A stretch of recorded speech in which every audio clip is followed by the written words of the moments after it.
Welcome to my first species review video of the pundamilla nyerei, also known as the Flameback cichlid.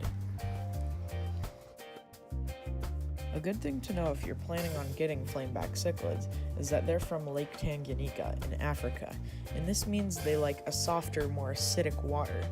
So something that I've done to match that water is I've placed some limestone in my aquarium, and what this does is it'll bring down the acidity in the water to about 6.5, and this is good because these cichlids were pretty much already on limestone beds in the lake that they were in.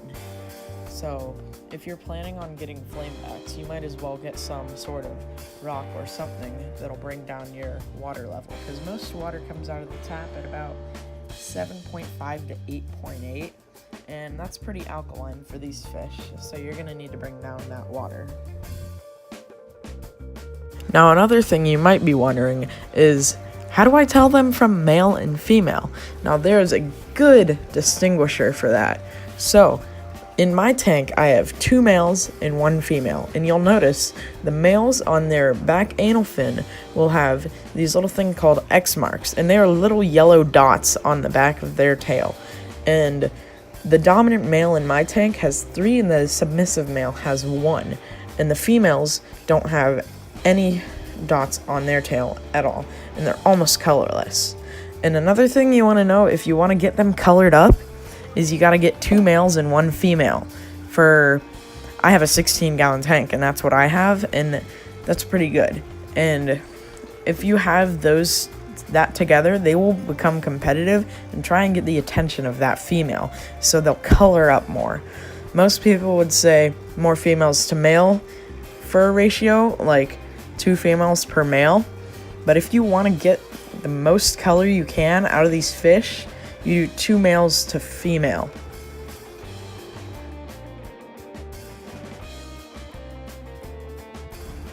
Another thing you need to know, this is a must-have, this is important for your tank.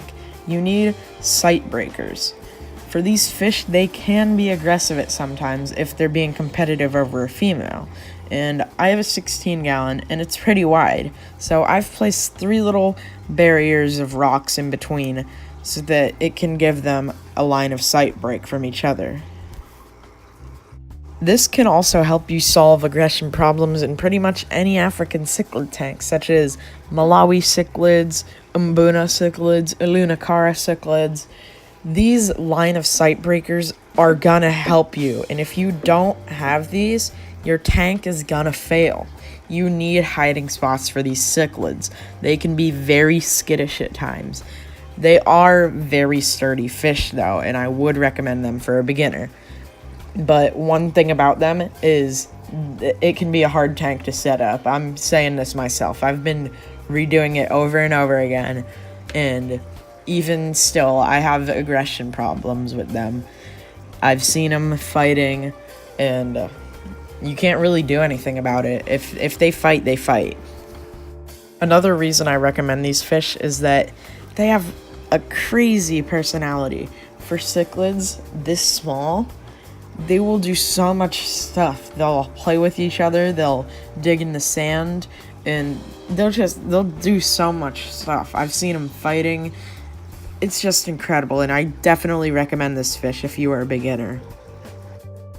And last but not least, the reason I recommend these fish is because, let's say you're getting into the hobby and you want to have a cool fish, but you don't have a lot of money to set it up. These are cheap.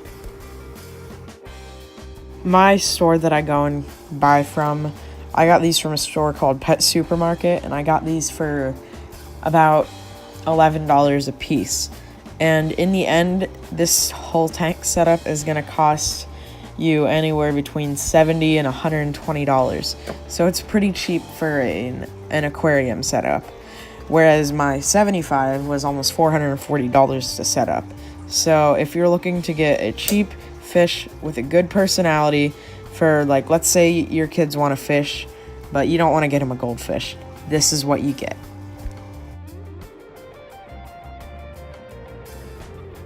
Thanks for watching this video on the pundamilla nyerei, or the Flameback cichlids. Please go subscribe and hit that like button and leave a comment. And until next time, I'll see you later.